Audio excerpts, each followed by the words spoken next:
Good evening guys. Ngayon ay alas 6 pasado na.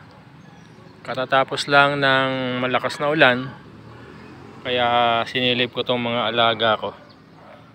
Nagpupondo kasi ng tubig dito. At kinukuha ko yung tubig, sinasaling ko dito sa drum.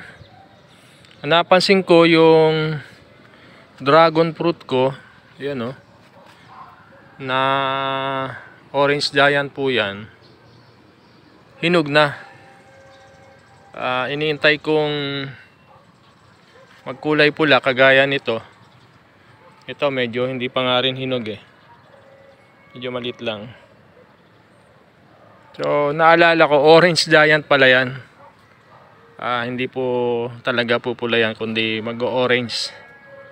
At ginalaw-galaw ko siya, hinog na. Paano ba malalamang hinog na yung dragon fruit? Kapag ginalaw mo ng ganyan, sumusunod na. Ito, lumalaban pa matigas pa So, mga ilang araw na lang to. Pero yon, kukunin ko yan. Ayoko lang lumapit doon, baka malaglag yung camera ko. Medyo madulas kasi, nilulumot. So pwede nang i-harvest yan. Mamaya i-record natin. Sabi kasi ng kaibigan ko, masarap daw yan variety. So malalaman ko mamaya. Pararamihin natin yan. Itong mga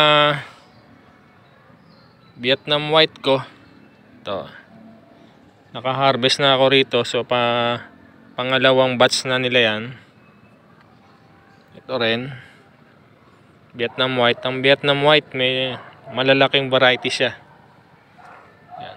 Tapos meron ako ritong Noid, pero sa tingin ko Royal Red na variety. At yung San Ignacio ko, meron na rin bunga nandoon Flower pa lang yan. Yan. Itong black dragon fruit ko, hindi na ulit namunga, hindi na nasundan. Tsaka yung ibang variety. Anyway, hanggang October naman yung nito fruiting season. Eto na siya guys, yung orange giant. Yan, medyo may tama nga buti napansin ko. Malambot na siya. Yan. Medyo maliit lang. Siguro 200 grams lang ito. Pero okay na rin. Tingnan natin sa susunod na batch niya. May mga flower na nakasunod Ayan Matitikman ko na rin. Mamaya i-update ko kayo. Hello guys. Ito na yung orange giant na pinitas ko kanina. Yan. Orange. Tinimbang ko siya. Nasa 260 grams siya. So medyo maliit yung bunga. At ang ganda ng niya, ng flesh, pinkish, parang Townsend pink. At physical graffiti yung flesh nitong Moroccan orange giant. So tikman natin. Meron ako ritong slice.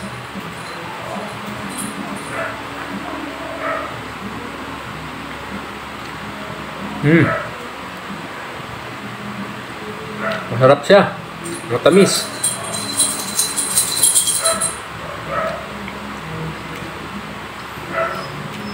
Parang kalasa ng ng Townsend pink. Sarap. Pararamihin ko to. Magpapadami ako ng variety. Medyo napansin ko, medyo matagal ng ilang araw. Kasi yung ibang variety 30 days hinog na, pero ito more than 30 days. Sarap siya. Parami tayo nito. Yun lang. God bless.